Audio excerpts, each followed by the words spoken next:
The dark cosmos, stay cosmic. Dr. Avraham Strauss was confused. In a moment of clarity, he questioned why and how he had come to be walking down this particular corridor, in this castle, at this precise time. Red Corridor, Colditz Castle, the middle of winter 1942. How could he, as a Jew, even have considered assisting the Nazis in this horrifying experiment? Yet, he could justify it using the fact that no one else would have given him the support or funding for his research. Yes, to the average person it might seem like a crime against nature, but he knew better. He was creating new life, a new race, a new species for whom war and violence would no longer be necessary. The circumstances of where his laboratory had been located were unfortunate. Schloss Colditz had been appropriated by the Germans and put to use as a high-security prisoner of war camp for officers who had become security or escape risks, or who were regarded as particularly dangerous. Since the castle was situated on a rocky outcrop above the river Mulde, the Germans believed it to be an ideal site for a high-security prison. The larger outer court, known as the Kommandantur, had only 2 exits and housed a large German garrison. The prisoners lived in an adjacent courtyard in a 27-meter tall building. Outside, the flat terraces that surrounded the prisoners' accommodations were constantly watched by armed sentries and surrounded by barbed wire. Although known as Schloss Colditz to the locals, its official German designation was Oflag 4C. However, it was not what went on in the cell block that was most interesting about the castle. Rather, it was what went on below, in what used to be cellars and servants' quarters. The bowels of the castle had been converted into a laboratory, his personal laboratory, for use as he saw fit. The walls were now lined with reinforced concrete, corridors fitted with steel doors, lighting and electrical services installed, and outfitted with any lab equipment that he requested. Reflecting on his surroundings, the freedom that the Nazis had given him, and his recent breakthrough, he was able to push every bit of the burden of guilt to the back of his mind. A smile came to his face as he escorted Dr. Rosenberg down the hall toward his main lab and the home of Leopold. He had considered naming his child Adolf, but he correctly assumed that would have been taken as an insult by the Nazis. Avraham tested their patience at every turn, but knew when his little jokes might go too far. Yes, Leo was his child. No one but Avraham would recognize Leo as a member of the new human race yet, but an introduction to Dr. Rosenberg would change all of that. At last, he would have another professional of his caliber with which he could converse. He secretly hoped for a little praise from the good doctor. The Gestapo officers who had had the opportunity to meet Leo did not understand. They looked at him and saw little, if any, progress made by Avraham. Rosenberg would appreciate the significance of his progeny. This was an important introduction. Dr. Rosenberg was a loyal German. He was not a Jew. The Nazis would respect his assessment of Avraham's work, and convincing him to ask the bastards for more time and money was crucial. He was close, so close, but they looked at his work and saw no progress. They were about done with him. Then all would be lost. He and his family, protected by his value to the war effort, would become worthless. They would be imprisoned or worse. More importantly, they might destroy Leo, and that would be the most crushing blow of all. It would be worse than losing a son or daughter. His biological children were easy to come by. One had even been a mistake. But Leo, Avraham's life had been devoted to his creation. He beamed with pride as he guided Dr. Rosenberg down the concrete corridor. A few of the electric lights, encased in jelly jar fixtures fastened to the ceiling, flickered as they walked past. Perhaps the bombing had started again. Avraham shuddered to think of what might happen if the generators quit completely. He tried to divert his attention by boasting to Rosenberg. "Ah, doctor, Just wait until you meet him. He's perfect. Everything that I was hoping for and more. I don't know what you think you've created here, Avi. Rosenberg wrinkled his nose. But please stop referring to it as him. It's not human. That's part of what makes him beautiful. He's not human. He is better, Avraham thought to himself. Why don't you just tell me what it is? Why the suspense? Because, Avraham turned to face Rosenberg, stopping him in his path. Words cannot describe him. Here we are. He turned to a steel door set into the wall. The door was simply marked Lab G. Now, Herr Doctor, feast your eyes on the future of mankind. Please approach him quietly, so as not to startle him. He was upset for days after the Nazi officers called on us. I prepared him for your visit, though. Please excuse the low lighting. Bright light seems to distress him.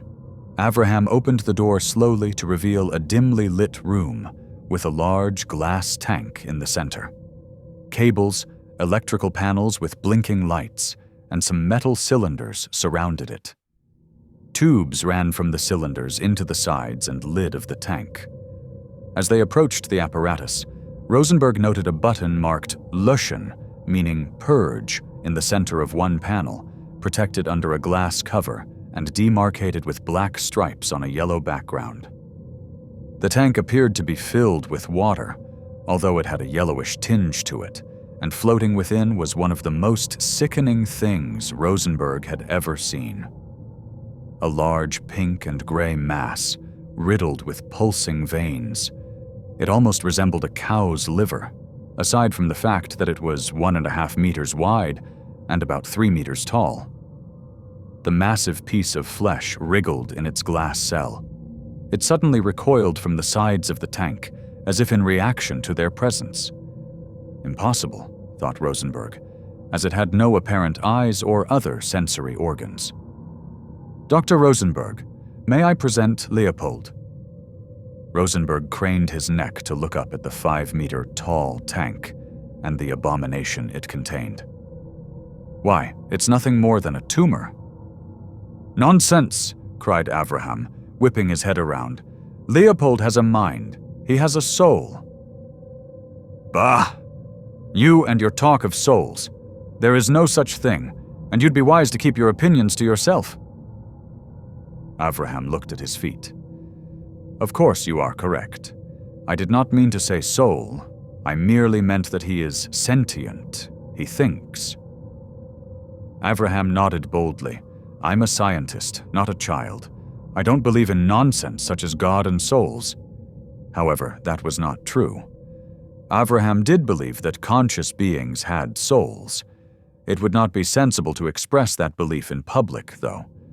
The Nazis would consider that heresy, and with their jackboot on his throat, he risked a camp or death. No matter how important he was to the project, they would not tolerate sedition, especially from a Jew. Over the time they had spent with each other at Kepler Gymnasium Tübingen, the university where they had both studied, Rosenberg and Strauss had become friends. At least something resembling friends, anyway. Unlike many other doctoral students, they had no rivalry between them. They both saw the benefits of working together rather than competing for the favor of their superiors. It was for this reason that Rosenberg softened. Avi, what is this really about? This is no breakthrough. No, it is. It truly is. Let me introduce you. To this? Introduce me to a cancer? Do you take me for a fool? Do you expect me to defend you when the Gestapo finds out what you have been doing? He glanced up again, sneering, or not doing, in this case. Don't insult me, Rosenberg. You call yourself a scientist. A real scientist would keep an open mind. True. Rosenberg nodded his head slowly. Do explain. Introduce me, he said in a condescending tone, spreading his arms. Avraham motioned for Dr. Rosenberg to come closer to one of the instrument panels. There was a microphone and a speaker grill set into it. Avraham leaned in toward the microphone. Leo, this is my friend and colleague, Dr. Rosenberg. Then he turned to the doctor. Say hello, Herr Doctor. Rosenberg rolled his eyes and cleared his throat, then leaned closer to the microphone. He paused, and then pulled away. Avraham, I can't do this. I feel like an idiot. Please, Rosenberg, humor me. The doctor took a deep breath and leaned in again. Ahem. Hello, Leopold, he said sternly. The men were met with silence. It went on for what seemed like an eternity. 1, 2, 3 seconds. Avraham began to feel apprehensive. Perhaps he was moving too fast. Perhaps Leopold was afraid or insulted and would not speak. If that was the case, all was lost. Dr. Rosenberg was also feeling awkward. He felt like an idiot, falling for another of Avi's senseless jokes. Then, a tinny voice emanated from the speaker. Hello, Dr. Rosenberg. It is a pleasure to meet you. Both men jumped back.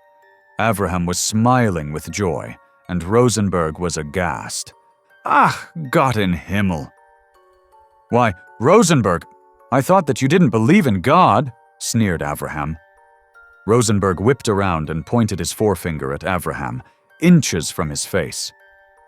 Damn you, Avi! I've had enough of your jokes. You have recorded that voice ahead of time. I recognize it. It's your voice. Now, Doctor, it is true that it's my voice, in a sense. Leo does not have a voice of his own.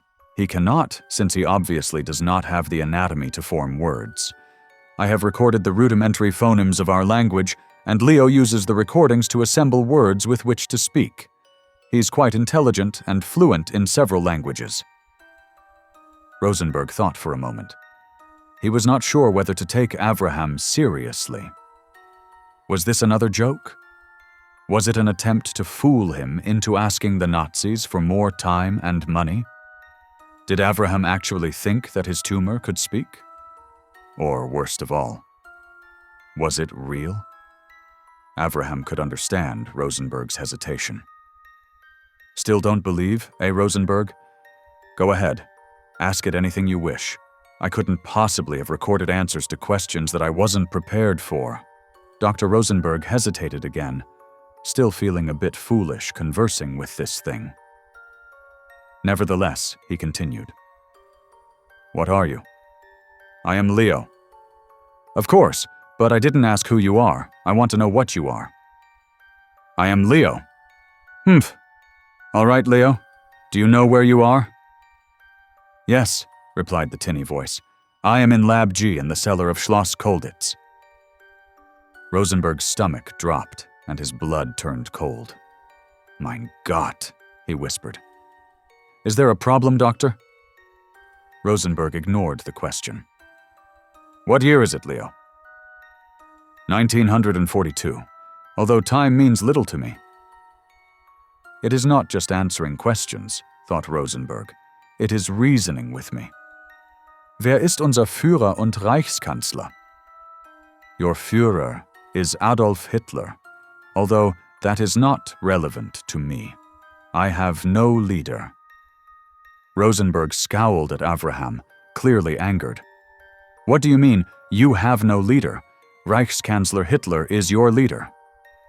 I have no leader, repeated Leo. We're done here. No, please, pleaded Avraham. It's still a concept I am teaching him. He doesn't understand. I do, began Leo. It's not polite to correct our guest, Leo. Of course you are right. Rosenberg, placated, adjusted his tie, and slowly approached the microphone again. Do you understand that we are at war with the Allies? Yes, I understand that you are at war with the Allies. Once again, that is irrelevant to me. I have no need for war. You would not defend yourself if you were threatened? I believe that Germany instigated your war with the invasion of Poland. Rosenberg bristled at that. Obviously incensed, he pointed at the purge button and shouted, "And what if I were to press this button?" No, cried Leo. Avraham positioned himself between Dr. Rosenberg and the panel. He placed his hand over the microphone. Please, Rosenberg, he said quietly. Don't scare him. He does not understand our culture yet. Do not frighten him, or he will not speak to you anymore. You would be lying if you told me that your interest hasn't been piqued. Yes, Rosenberg cleared his throat. Yes, of course. He had been arguing with this thing. He was quarreling with what he had called a tumor just moments ago. How quickly he had been convinced of its sentience. I am regretful, Leo. I understand that there are things you do not comprehend yet. I did not intend to frighten you. I do comprehend, Herr Doctor, but I accept your apology. I'm not Rosenberg caught himself. He would not be drawn into another argument. Leopold, who is Dr. Strauss? He is my creator, he is my... I think that we're done for now, Leo, Avraham interrupted. Dr. Rosenberg and I have much to discuss. Hold on there, Avi. Rosenberg patted his colleague on the shoulder, pushing him away. I apologize for the interruption, Leopold. You were about to say something?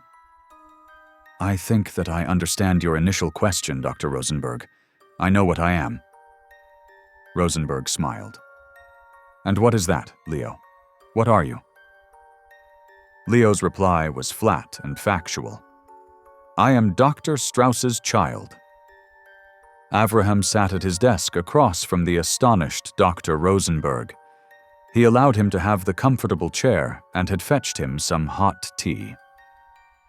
Avi, I must apologize. Rosenberg blew over his tea to cool it. I never suspected that something like this was possible. I told you, didn't I? I told you that Leo was a fantastic creation. Just think of the possibilities. Believe me, I am. Just think of it. No more war, no more poverty, no more sickness. Rosenberg raised his head. No more sickness? Yes, yes. There are many things that I have not told you yet. Leopold will never grow old. He is immune to human viruses. He will never die. But he can be killed, yes? I suppose. But why would you even think of such a thing? Avraham, I must remind you that many things Leopold said were disloyal and even treasonous to the state. Germany instigated the war. I have no leader. He must be educated. He obviously does not know what is happening outside the confines of your lab. Doctor, Avraham looked him in the eye. Leo has had complete access to the wireless. He has listened to recordings of Der Führer's speeches. He has read all of the news reports. Read them. He has no eyes. Listened to them, then. I have read them to him. I have been teaching him about history and culture, art and music. He is very well educated. And yet he speaks as if Germany is responsible for this war. He does not understand that Herr Hitler is merely trying to build a master race. On the contrary, Herr Doctor, Leo believes that he is the master race, and I believe that he is correct in his assessment of the matter. That is the purpose of my experiments, is it not? To build a master race. Not a race of those things. Rosenberg sprung out of his chair. You were supposed to build a better soldier. How can he be a soldier when he cannot leave the confines of this lab? How can he be a soldier if he believes that he has no leader? Avraham averted his eyes. He can leave the lab, he muttered. What? Whispered Rosenberg, sitting back down and gripping the arms of the chair. How? There are ways. Avraham shook his head and took a deep breath, then renewed his lively demeanor. Do not concern yourself with that now. There is so much that you need to learn. I need more staff. I need more money. Is this enough to convince you? Can you persuade the Nazis to give me more time now? Rosenberg leaned back in his chair. No. What? Cried Avraham. Your time has run out, Avi. Obviously, we will be taking over the project. We? The Gestapo, the Kripo, Der Führer's private staff. I am certain that they will all appreciate your efforts, and you will be rewarded. They will need your continuing assistance, of course. But it is no longer your project. Leopold will become property of the state. But he is my son. Enough of that nonsense. He is a monster. Fascinating, intelligent, wonderful, but still not human. He will have his uses, though. Uses? The Reichskanzler's scientists will find a way to use him to aid the war effort, or perhaps in the eradication of the unfit, the homosexuals, the gypsies, and the Jews. Oh, I am sorry, Avi. I refer to the useless Jews. You, of course, are different.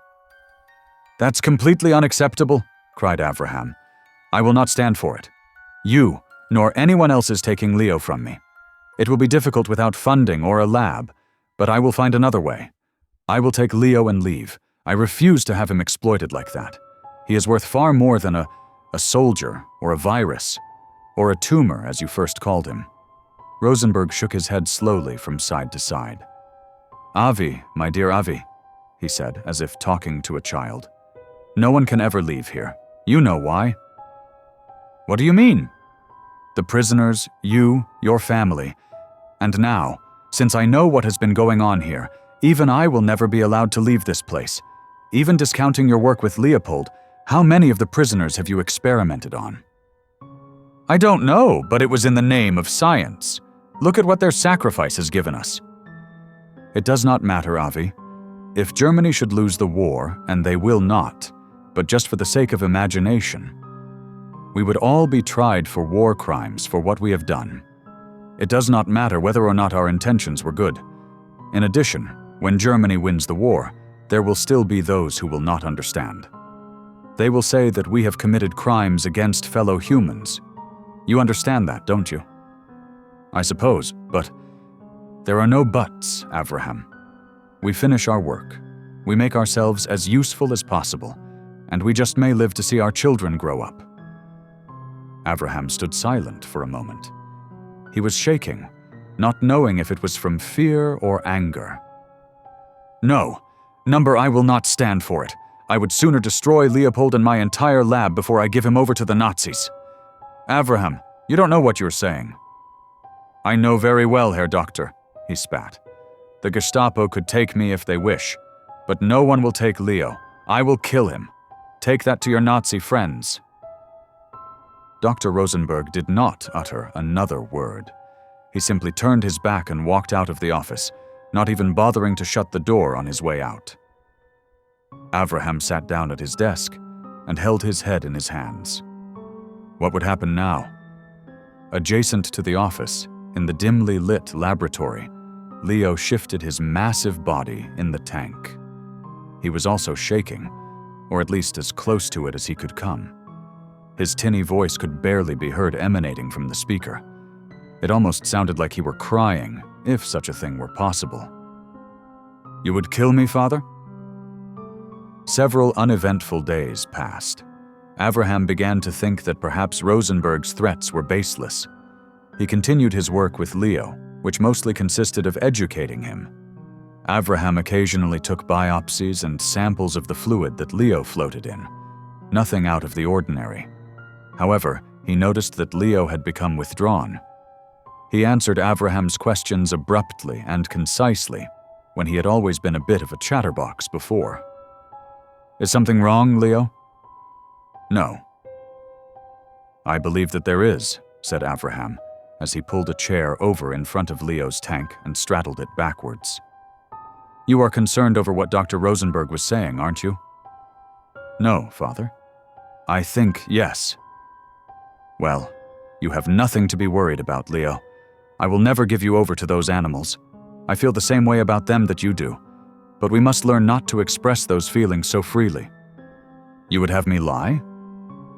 Well, yes, but a lie of omission. Try to avoid talk of politics and war. Leo was quiet for a bit, and then shifted in his tank. But they want to make me a soldier. They want me to kill, don't they? They do, Avraham pressed his lips together. But we will convince them otherwise. We will show them that you have far more to offer them, to offer the entire human race. Avraham rose from his chair and pushed it back against the wall. Then, as an afterthought, he turned back toward Leo's tank. "You can put your mind at ease, Leo. Dr. Rosenberg has probably forgotten all about us."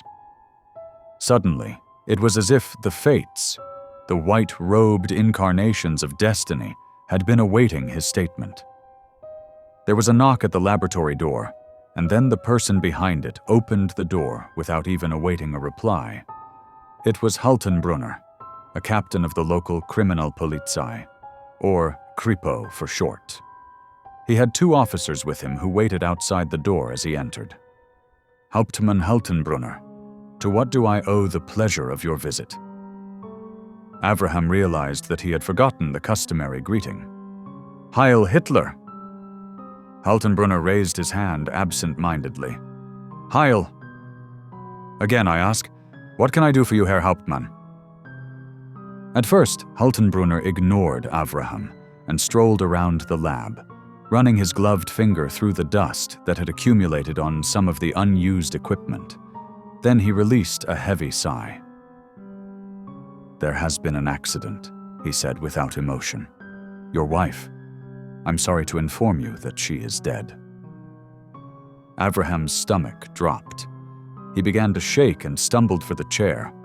Almost missing it, he dropped into the seat and put his head between his knees. He took several deep breaths, but began to retch anyway. When he had recovered a bit, he finally asked, What happened to her?" "It appears that she was on her way to Dresden and came across a checkpoint near Volkow. She did not stop. Perhaps she was distracted. The guards could do nothing except assume that she was attempting to break through the checkpoint.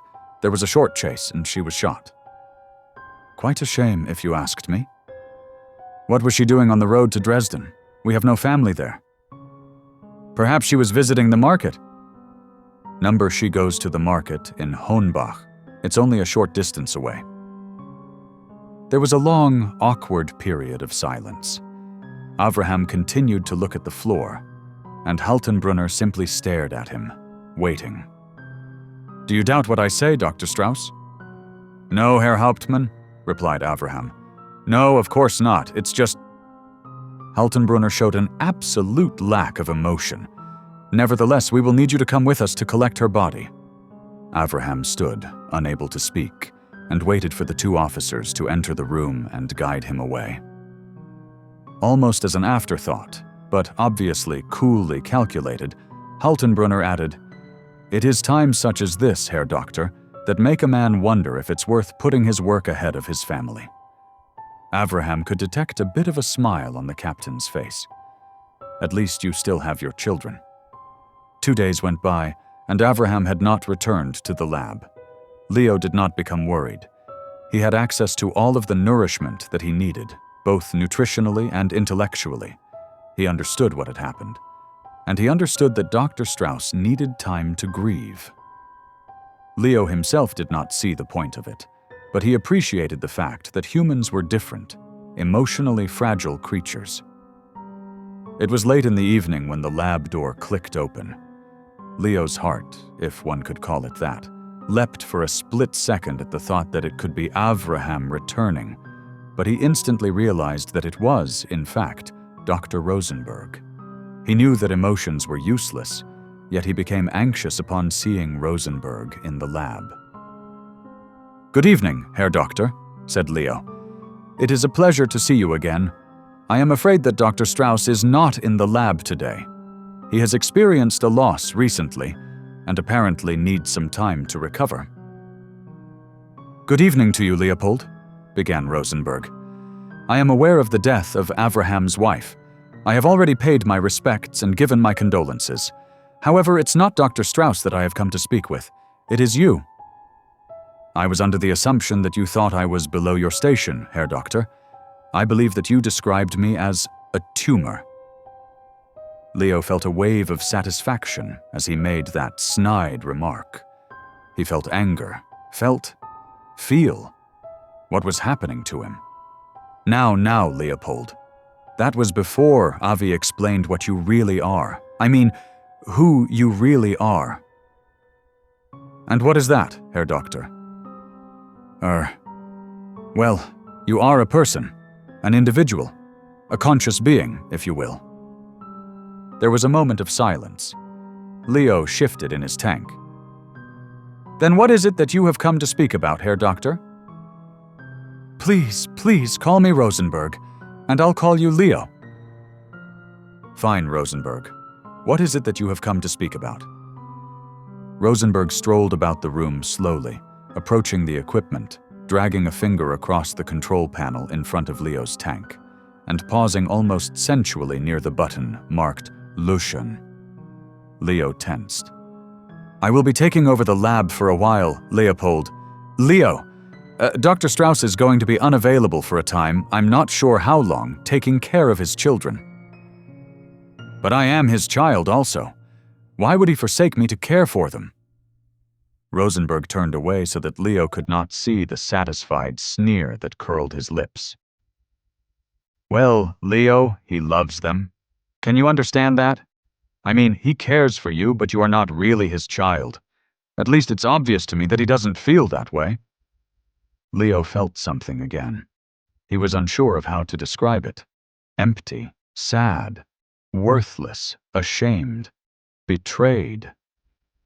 For the first time in his life, Leo was at a loss for words. I don't feel that way, though, continued Rosenberg. Now that I know what a miracle you are, well, if I were in Avi's position, I would definitely not disregard you as he is. Even in a time of sadness, a man should not favor one child over another. It's inexcusable. Leo began to grow, angry. Yet Rosenberg pressed on. I'll bet that everything Avraham has been telling you. You're his child. He cares for you. You're so important to him. I am willing to bet that they are all lies, told to make you comply with his wishes. No, shouted Leo. That's not true. It is not. Really, Leopold? Really? Think about it. He made you. A man does not make a child. He creates one out of love. You are not a product of love. You were created in a test tube or grown in a petri dish. Why are you saying these things? Cried Leo. Rosenberg calmed himself. I'm sorry, Leo. I understand that it hurts to hear these things, but it is better that you know. Avraham is making a fool out of you. He does not appreciate you, but I do. You will see. I will take good care of you. And so he did. Every day for the next 3 weeks, Rosenberg would spend nearly 16 hours a day at the lab, reading to Leo, making intellectual conversation, debating, and even joking. Leo was actually starting to understand human wit. It did, however, send a chill down Rosenberg's spine when he heard Leo's unnatural laughter emitting from the speaker box. In the meantime, Avraham was busy making arrangements for the care of his children, his real children. He had found a nanny that satisfied him, and after another week spent gathering his confidence, he stepped out of the door of the block home the Nazis had provided him on the grounds of the camp and walked resolutely toward the castle. He walked down Red Corridor and paused at the laboratory door. What would Leo have made of his behavior? He had been ignoring Leo entirely. Yes, he knew that Dr. Rosenberg took over Leo's care, but Leo was his child. Avraham felt ashamed for abandoning him as he did. He justified it by telling himself that Leo was not dependent on him. Unlike his biological children, Leo had the mental capacity of an adult and was capable of caring for himself, even without the aid of Rosenberg. Satisfied with his rationalization, he stood tall and squared his shoulders, then opened the door to the lab. He heard it as soon as the door snicked open. He was unsure of what to make of the unnerving sound. It was like a raspy cough combined with the buzzing heard around a hornet's nest. Worse, he could clearly make out the underlying tones of Leo's voice. The sound was coming from his speaker box. Avraham burst into the room. Mein Gott, what is wrong? What's happened to Leo? Surprised by the sound of the door slamming open, Rosenberg jumped from the chair he had been seated at in front of Leo's tank and whipped around. He relaxed when he saw that it was Avraham. He smiled as he realized that now would be the ultimate test. He would see if his social engineering experiment had worked. His conditioning of Leopold. Had he truly been able to turn Leopold against his former master? His father? "Why, nothing is wrong, my dear Dr. Strauss." That sound. What was that sound? Ah, Rosenberg bobbed his head. Yes. I was just telling Leopold a joke. How did the Germans conquer Poland so fast? He paused for effect. They marched in backwards and the Polish thought they were leaving. Once again, Leo erupted into an unsettling laughter.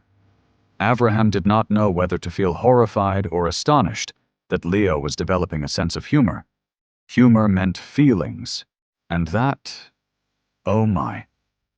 What disturbed him most was that it seemed Rosenberg had managed to do what he could not, elicit an emotional response from Leo. In addition to that, the joke was vulgar, racist, and politically charged. Why did the ethically benign creature find that funny? "Leo, I'm... At a loss for words," interjected Dr. Rosenberg. Avraham was dumbfounded. Laughing? Joking about the war? At the expense of the suffering of humans? What is going on here?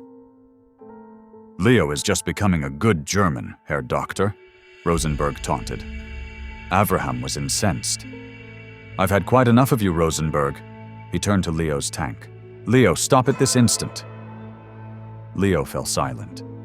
Avraham could almost sense him collecting himself, could almost sense him slowing his breathing as an angry man would before speaking.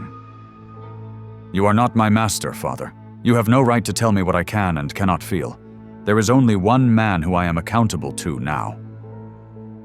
Aghast, Avraham cocked his head to the right. "Rosenberg?" "Of course not," replied Leo. "The kind doctor treats me as his equal." "Then who?" "Der Führer, of course," answered Leo. "Heil Hitler." Avraham tried to control himself until the door of his office had slammed shut. His office? Was it even his office anymore? "Sohn von einem Weibchen!" shrieked Avraham. "What have you done to him?" Rosenberg calmly took a seat, the big chair behind the desk. "I don't know what you are talking about, my dear Avi. I have done nothing." He paused, and then looked over his shoulder out of the window towards Leo's tank. "Oh, you mean that?" he said with an air of sarcastic innocence. "Well, Avi, you've been gone a long time. Leopold has simply grown up, I suppose." "You've brainwashed him!" "Nonsense. It was only a matter of time until he developed emotions. You implied as much yourself." "But," stammered Avraham, "the joke, the laughter. Heil Hitler, for God's sake. Those are not emotions. That's pure malice." "You call it malice, I call it loyalty. As I said, he's becoming a good German." "He's not a German." "What is he, Avi? Do you think that the fact that you made him brands him a Jew?" "Well, he is not. He has evolved beyond you. The sooner you get used to the idea, the better." Avraham slumped in his chair. "So you are telling me that I'm off the project. You are going to take Leo away from me." "Nothing of the sort," Rosenberg said with a smile on his face. "In fact, I am happy to see that you are ready to return to work. I need you now more than ever. We are about to enter a new phase of the project, and you are most familiar with Leopold." "Perhaps not. It seems that the two of you get along very well now." "Ah, Avraham, you may be correct. Leopold and I have become very close. As it happens, we share many of the same ideas. But I am not referring to companionship. I am contemplating something quite different. Something more basic. A task that you, as his creator, would be best suited to perform." "And what might that be?" Avraham said warily. "Reproduction." "No!" Avraham rose from his chair, fists balled up. "It's not possible. Are you telling me that Leo is incapable of reproducing? There must be a way." "Of course there is a way, idiot. Do you think that I would create a being incapable of reproducing? My primary mission when beginning this experiment was to create creatures that would replace our men on the battlefield. What good would a single organism be of use for? Not only can Leo reproduce, but he can do so very efficiently. Avraham instantly regretted letting that fact slip. Avraham did not think it was possible, but Rosenberg's smile grew even wider. Aha! Perfect. I knew that you had a way.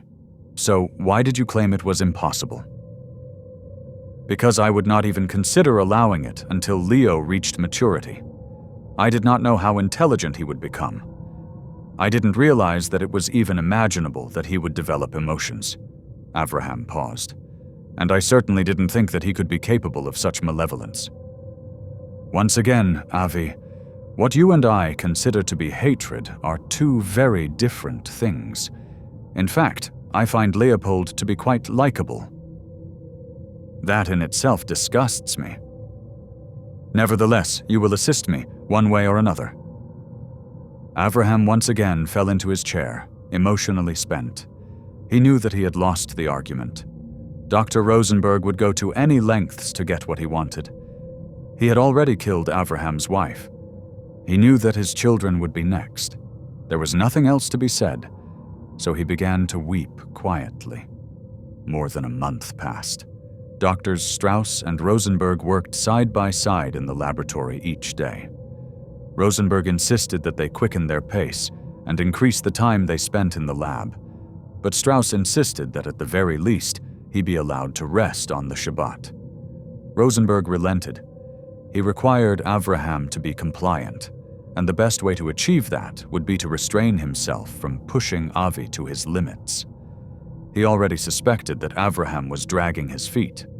The good doctor knew something that he was holding back. Rosenberg was certain that Avraham had already worked out a process by which Leo could reproduce, probably long ago before his involvement. But Avi had so far been careful to make no more gaffes or let any more information slip out. According to Abrahamic law, the Shabbat began at sunset each Friday evening and lasted until the appearance of 3 stars on Saturday night.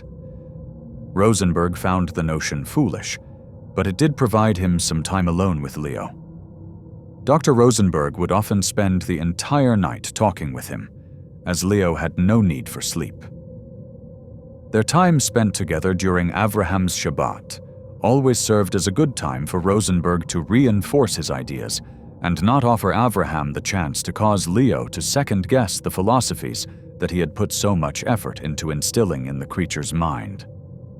Rosenberg was always the one who initiated each conversation, so it surprised him when on one particular evening, Leo was the first to break the silence. Rosenberg, there is something that we must discuss. Rosenberg was conflicted with feelings of both surprise and concern. What is it, Leo? You are aware that you can talk to me about anything. There is no need for secrets between us. It concerns Dr. Strauss. Over the weeks that he had been working with Leo, Avraham's status had gone from father to Avraham to Dr. Strauss. Rosenberg was elated. In spite of his delight, he knitted his eyebrows in worry. What about Dr. Strauss, Leo? It has occurred to me that the doctor is procrastinating about showing you his research regarding my ability to reproduce. At first I thought that he had forgotten. All of the recent stress he has been under may have had him confused. Then, it became obvious that he was intentionally diverting you whenever you were about to discover the solution. Now I understand that he simply does not want me to reproduce. Ah, so what do we do about this? Rosenberg, I am sorry to have hidden this secret from you, but there is no need for research. I am already capable of reproducing in my current state. Dr. Rosenberg was startled. What? Why didn't you tell me this earlier? I was unsure of whether or not I wanted to reproduce. Now, I think that I am ready. Rosenberg's first instinct was anger, all of the wasted time. However, he restrained himself. He did not want to risk alienating Leo when he was so close to his goal. Well then, Leo, where do we begin? It has also occurred to me, continued Leo, seemingly oblivious to Rosenberg, that Dr. Strauss does not want me to reproduce. I fear that he may try to prevent me from completing the process. That's it then. I'll have him banned from the lab. I thought of that as well, at first. But what if he has sympathizers in his employ? What if one of the guards mistakenly allows him in? It would be simple for him to stop me. Strangely, I have come to value my life, and I believe that what I am experiencing is something akin to fear. Rosenberg stroked his chin. As ruthless as the Gestapo is, I don't think that they would simply kill him. He is an integral part of the experiment. They have invested a lot in him. Even were he to be taken off of this project, they would use him elsewhere. Yes, said Leo, growing angry. Perhaps even developing a natural predator to hunt me and my offspring. That thought has also weighed heavily on my mind. I need to think about this, Leo. I'll have Avraham banned from the lab in the meantime. Number, allow me to speak with him. Something in the way Leo had said that sounded ominous, but Rosenberg relented. As you wish. When Avraham returned that Saturday evening, Rosenberg tried his hardest to avoid looking him in the eye. He was a collected man, and no reason to fear that Avraham would suspect that something was wrong. Nevertheless, he felt an unrelenting guilt. After a few minutes of pleasantries, he excused himself for the evening, blaming his departure on gastrointestinal issues. It's those damn sausages the cook keeps sending down. Who knows what is in them? You understand, don't you, Avi? Avraham was pleased that he would have time alone with Leo. It had been ages since he'd had the opportunity. Of course, Herr Doctor. Take all the time you need. If you would like to take tomorrow off, feel free. I can handle the lab myself for a bit. I'm sure that won't be necessary, Rosenberg answered quickly. Then, giving his answer further consideration, he said, We'll see. Perhaps I could use some rest. Avraham bowed at the waist. Guten Nacht, Herr Doctor. Auf Wiedersehen, Avi, responded Rosenberg, for some reason feeling that was a more appropriate farewell. As soon as the lab door seated firmly in its frame, Avraham spun toward Leo with a huge smile. Leo, it's been so long since we've had time alone to catch up, hasn't it? Yes, it has, said Leo, careful not to use any form of address. Calling Avraham Herr Doctor would put him on the defensive, and Leo could not bear calling him Father. Not before what he was about to do. So, you have begun experiencing emotions, eh? What a breakthrough. I suppose, replied Leo, but while it's certainly fascinating, it can be very unpleasant at times. I am sure that you, of anyone, are poignantly aware of the fact. I am sympathetic to the loss of your wife. You must feel devastated. Yes, but also very angry. Why? I don't for a moment believe that it was an accident. None of the Kripo's explanations make any sense. Would you like to know what I think? Yes, Leo, go ahead. Enlighten me. I think that you are angry because it's your fault that she died. I don't think it was my fault, and I don't feel responsible. It is all that monster Rosenberg's fault. He and his goose-stepping fiends. No, Herr Doctor, Leo slipped, but it did not matter anymore. Not now. I did not say that you think you are responsible. I said that you are responsible.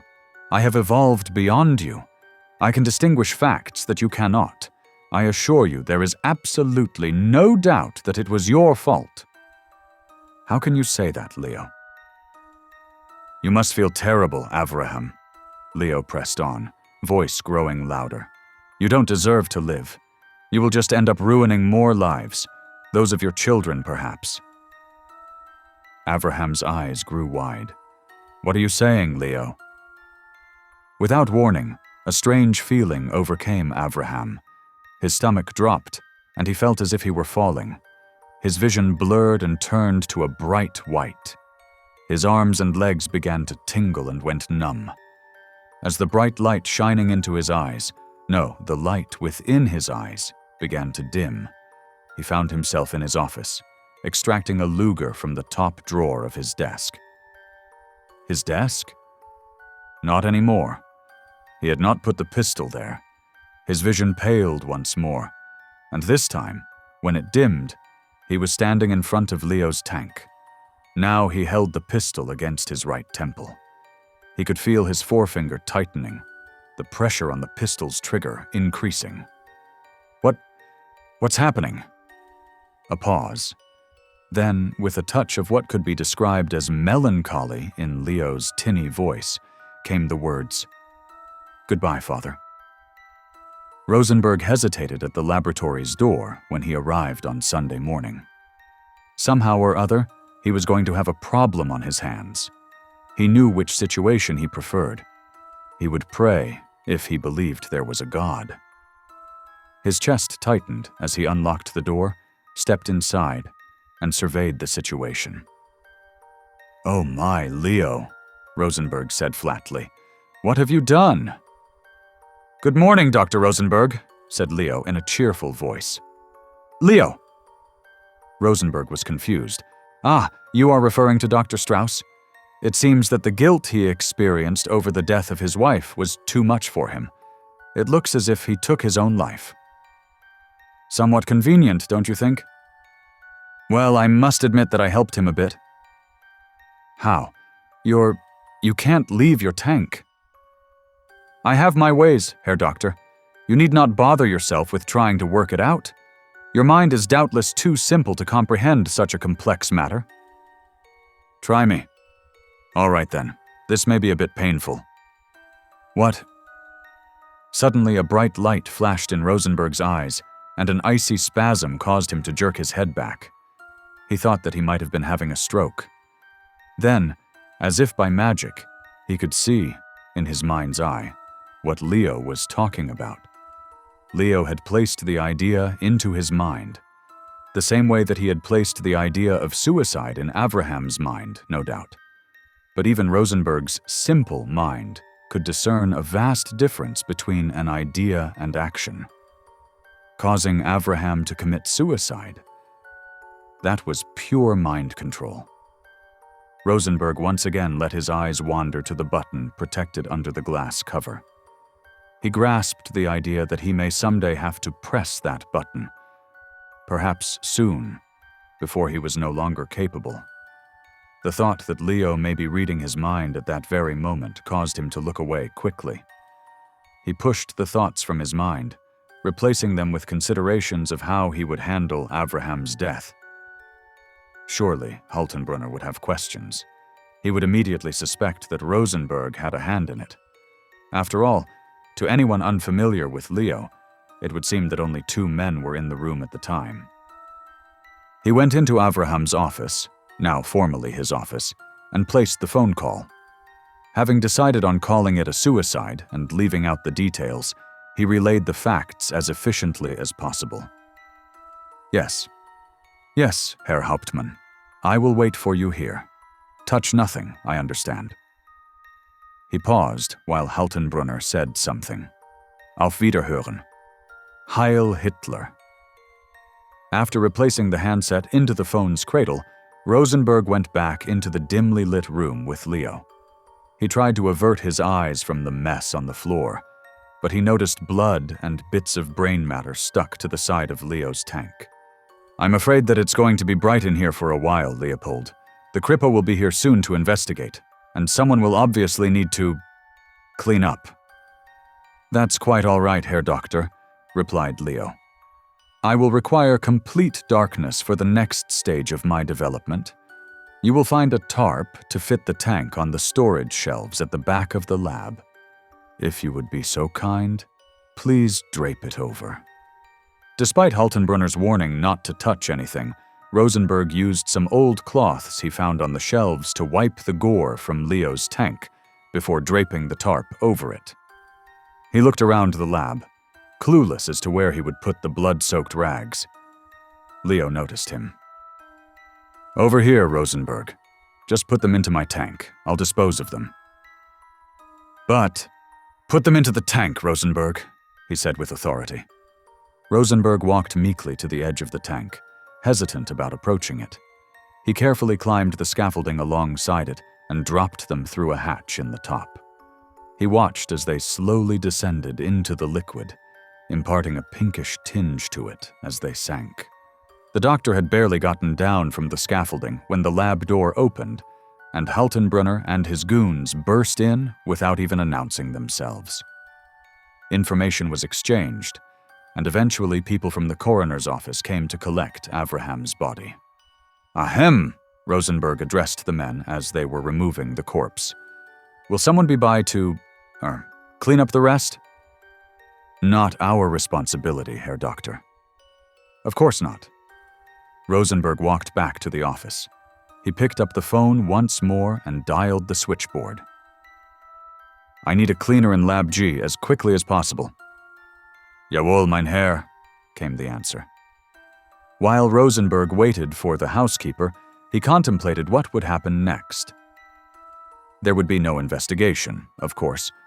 Dr. Strauss was no longer necessary, and honestly, he would have become a burden to the Gestapo. He would have had to be dealt with in some way.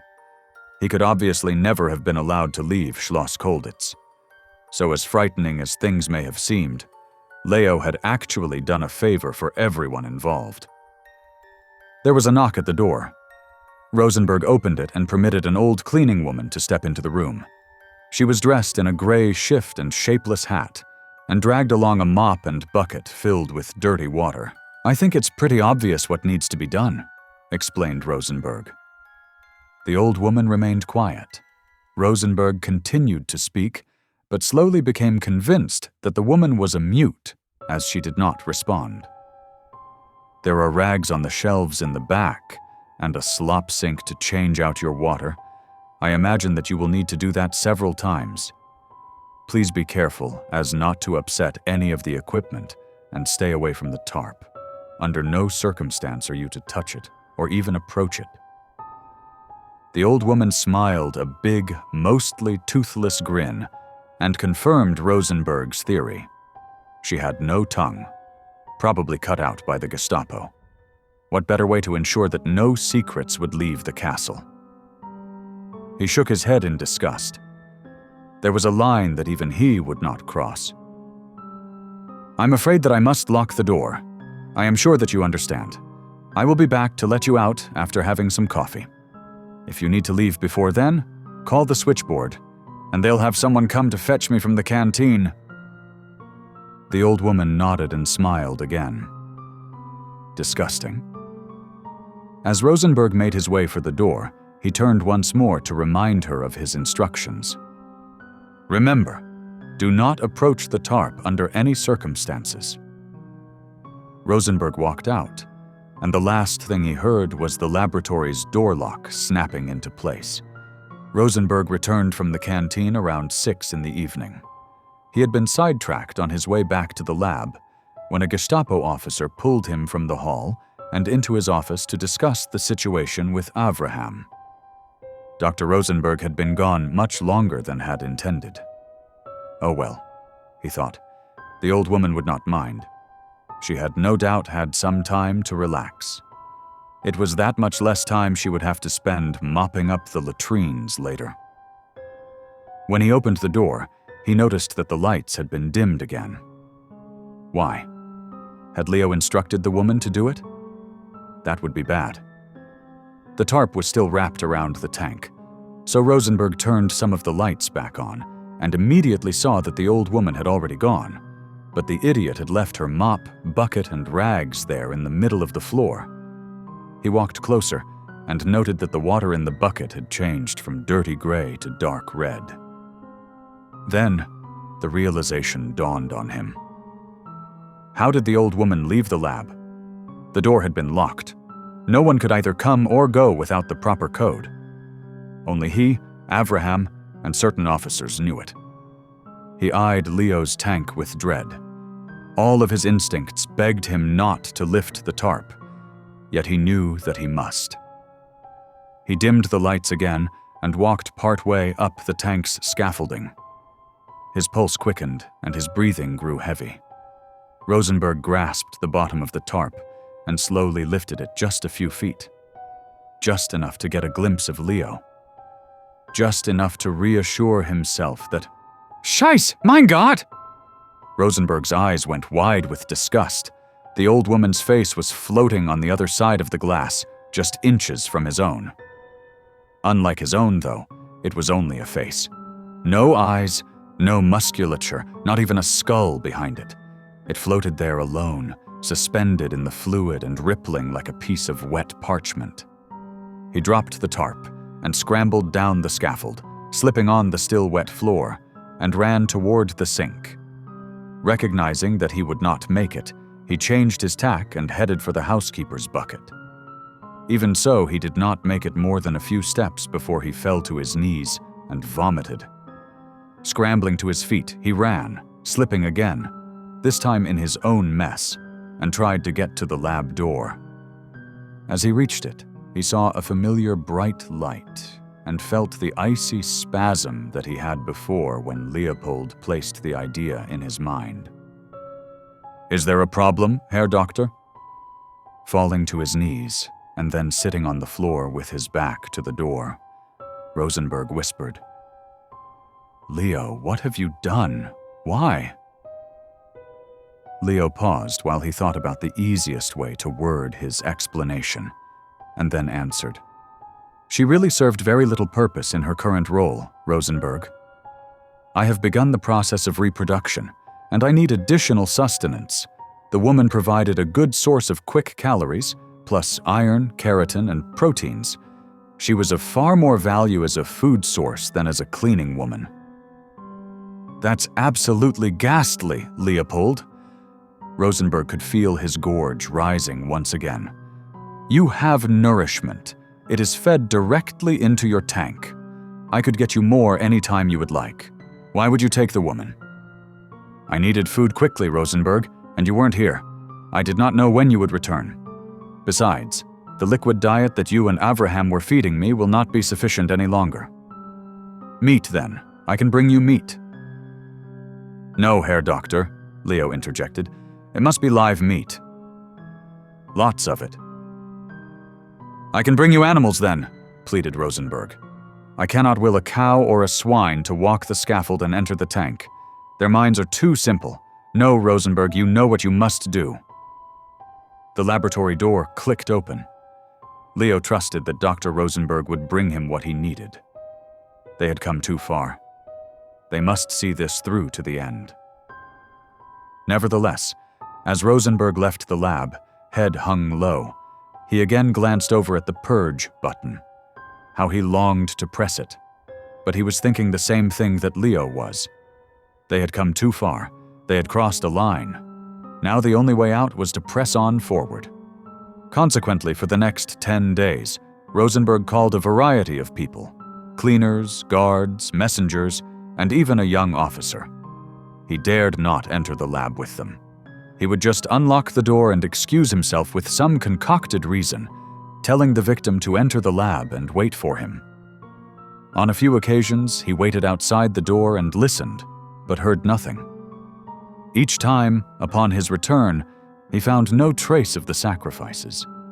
The last person he brought was a pretty nurse from the medical clinic. They chatted as they walked down the corridor. I would be ashamed to waste such a young life, but he was becoming desperate. No one suspected him, of course, but the missing people had not gone unnoticed by the rest of the staff. He was about to perform the standard ritual of asking her to step inside and locking the door shut behind her, when he heard Leopold speak at last. "Rosenberg," chimed Leo, "please come in and ask your friend to leave us alone. We have work to do." Relieved, and yet frightened, Rosenberg told the nurse that he would not need her services after all. He dismissed her and entered the lab, closing the door gently behind himself. "It is time, Herr Doctor." "Time for what, Leo?" Rosenberg gulped, certain that Leo meant that it was his time to get in the tank. "I am done, Rosenberg. My reproductive cycle is complete, at least my portion. What does that mean? Remove the tarp, Herr Doctor. Rosenberg carefully approached the tank. He felt safer now, more at ease that he would not be instructed to get into Leo's tank, but he was still hesitant to uncover it. After all of the people he had brought to be eaten, he was uncertain if he could bear seeing what was in the tank. Now, Rosenberg! Rosenberg grabbed the tarp from the bottom and yanked hard, tearing it completely from the tank. He averted his eyes at first, but could not get over the temptation to look. He surrendered to the enticement and was amazed. He saw no floating human body parts as before. In fact, he could barely see Leopold. The inner walls of the tank were covered in polyps. They resembled tiny sea anemones, cylindrical in shape, and elongated at the axis of their vase-shaped bodies. Each one seemed to be attached to the glass by means of a disc-like cup. The other end contained the mouth and was surrounded by a circlet of tentacles. Some of the polyps appeared to be in their larval stages, while others were in the process of budding. The rings of tentacles at the ends would separate from the polyp and float off, seemingly swimming away by flagellating their tentacles. More than one bud, what he supposed were now fully individual clones of Leo, were breaking off each polyp. There were a countless number of these clones swimming around Leo in the tank. There had to be thousands. No, tens of thousands. The gravity of this discovery made Rosenberg recoil. To think, each of these things will grow to be just like Leo. It would only be a matter of time before they would enslave the human race, or worse. It was time. He knew that he must end the experiment. He must kill Leo and all of his offspring. He raced toward the button labeled Löschen. Unfortunately, Leo had already been aware of his intentions. The sickening feeling of the lightning strike in his brain hit once again. His forward motion slowed. Just when he thought that all was lost, Leo's grip on his mind relaxed. Do it, Dr. Rosenberg. Rosenberg reasoned that perhaps Leo knew the consequences of what had happened. Perhaps he felt guilty about the people he had destroyed. Perhaps he was thinking of Avraham, the man he once called father. He did not give Leo the chance to rethink his decision. He reached the control panel, lifted the glass cover, and after one final heart-wrenching pause, slammed his hand down on the button. Some large valve in the bottom of Leo's tank must have opened, because Leo and all of his offspring that had been floating around him seemed to instantly drop out of sight. Then a jet of water rinsed the walls of the tank with the power of a fire hose. When it was done, all but a few of the polyps remained attached to the glass. Rosenberg waited a moment to determine if what he had seen was real or a thought placed by the creature. Yes, he finally realized. The nightmare was over. Rosenberg sat at the office desk. A full day had passed since purging Leo's tank, yet it seemed like it had only been a few minutes. He could still remember the sheer terror he had felt in those final moments. He imagined that the feeling would stay with him for the rest of his life. He shuffled through Avraham's notes and reports about the experiment. They would all need to be destroyed, of course. The Nazis would not appreciate the magnitude of the experiment's failure. Avraham had been right. He would rather risk death than allow Leo's secret fall into the Nazis' hands. Rosenberg lifted his head and glanced through the office window and into the lab. Some lab assistants were inside the tank, faces covered with surgical masks and hands in rubber gloves, scraping the remaining polyps from the glass walls. Rosenberg was convinced that they were all dead, but he was having them removed and burned in a large barrel, just in case he was wrong. He lowered his head once again and lifted another typewritten sheet from the stack, folding it and placing it into a cardboard box. These notes would also be burned. He had only been quickly scanning the pages to ensure that he did not destroy anything that he may find important later, but a few key words on the next page caught his attention. RE. Deployment of creatures. I have finally discovered an efficient means of procreation and deployment of the creatures. Despite this, I am still hesitant to initiate said distribution. The creature has only recently started exhibiting signs of intelligence. Until I am certain that it can understand basic commands and will remain subservient to its human masters, I will not share this information with the Gestapo officers. With no natural predators, the creatures would easily multiply at an exponential rate. They would cover all of Europe within a week's time, and the entire planet within the month. I shudder to think what would happen when they run out of a natural food source. The result would be devastating. No, until I discover a way to effectively control their population, the secret of reproduction will remain with me. Only after I am satisfied that all fail-safes are in place, deployment will be simple. After allowing the creature to clone itself, I will release it and its progeny into the sewers beneath the castle. The clones will quickly spread to the nearby streams, lakes, oceans, and eventually all natural water sources. Therefore, when the time comes to put the creatures into service safely, all that will be necessary will be to press the purge button on the main control panel, and the process will begin. Dr. Avraham Strauss, 13 June 1942. Hey sci-fi horror fans, thanks for tuning in. If you enjoyed this story, make sure to smash that like button. A huge shout out to all our official members. We truly appreciate your support. Craving another scary tale? Click that video on your screen. Until next time everyone, and remember, stay cosmic.